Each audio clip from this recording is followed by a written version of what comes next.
Dünya Müslüman Alimler Birliği Genel Sekreteri Ali El Karadai, Çin zulmüne maruz kalan Doğu Türkistan'daki Uygurlara dini, toplumsal, siyasi haklarının verilmesini talep ettiklerini açıkladı. İstanbul'da Dünya Müslüman Alimler Birliği, Filistin dışındaki Alimler Heyeti Derneği, Doğu Türkistan Alimler Birliği ve Sunni Alimler Derneği koordinasyonunda Doğu Türkistan'daki Uygurlar için dayanışma etkinliği düzenlendi.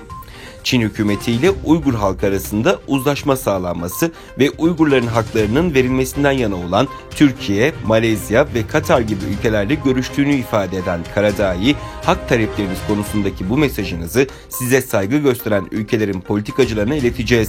Daha sonra hepimiz bu taleplerinizi Çin'e ulaştırmak için çalışacağız, dedi.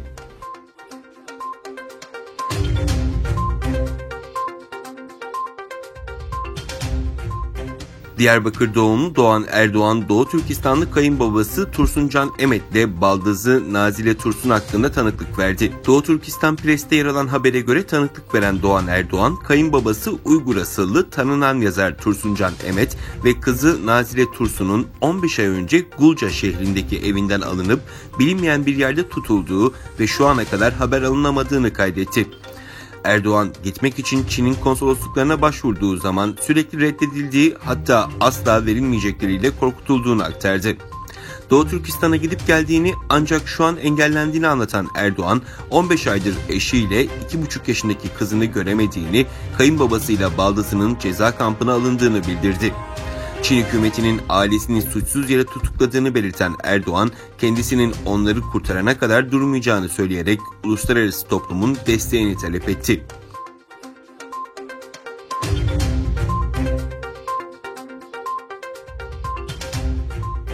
Çin'in Doğu Türkistan'da Uygurlara yönelik insan hakları ihlalleri İsveç'in başkenti Stockholm'deki Çin Büyükelçiliği önünde protesto edildi.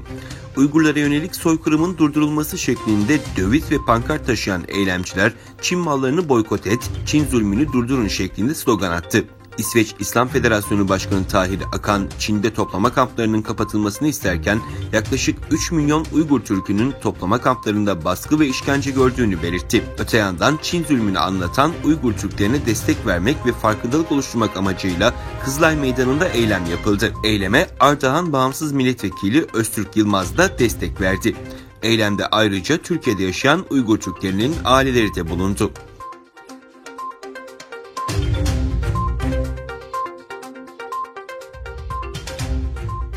Tayvan lideri Tsai Ing-wen tamamı açılan sandıklardan çıkan sonuca göre koltuğunu korudu. 8 milyondan fazla seçmenin oyunu alan Tsai, Tayvan'ın tehditlere teslim olmayacağını söyledi. Tayvan'da bağımsızlık yanlısı tutumuyla bilinen Tsai, kullanılan 19 milyon civarındaki oyun 8 milyon 169 binini alarak ikinci kez seçimi kazanırken 2016 seçimlerine göre oy oranını %1 arttırdı. Bugünkü seçimle uluslararası toplumun Tayvan'ın demokratik değerlerine şahitlik ettiğini belirten Tsai, Tayvan'ın egemenlik konusunda temel çizgisinde sıkıca duracağını ve Çin'le provokatif olmayan bir tutumla çalışmayı deneyeceğini anlattı.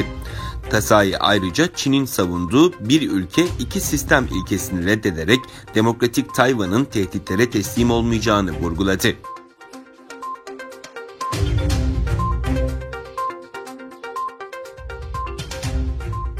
İran'ın başkenti Tahran'da düşürülen uçakta hayatını kaybedenler için düzenlenen anma rejim karşıtı gösteriye dönüştü. Başkentteki Emir Kebir Üniversitesi'nin önünde İran'ın düşürdüğü Ukrayna Hava Yolları'na ait yolcu uçağında hayatını kaybedenler için düzenlenen gösteride rejim karşıtı sloganlar atıldı. İran Özel Harekat Polisleri atılan sert sloganların ardından öfkeli kalabalığa müdahale etti. Öte yandan İran Cumhurbaşkanı Hasan Ruhani, Ukrayna Devlet Başkanı Vladimir Zelenski'den Ukrayna Hava Yolları'na ait yolcu uçağını yanlışlıkla düşürdükleri için özür diledi.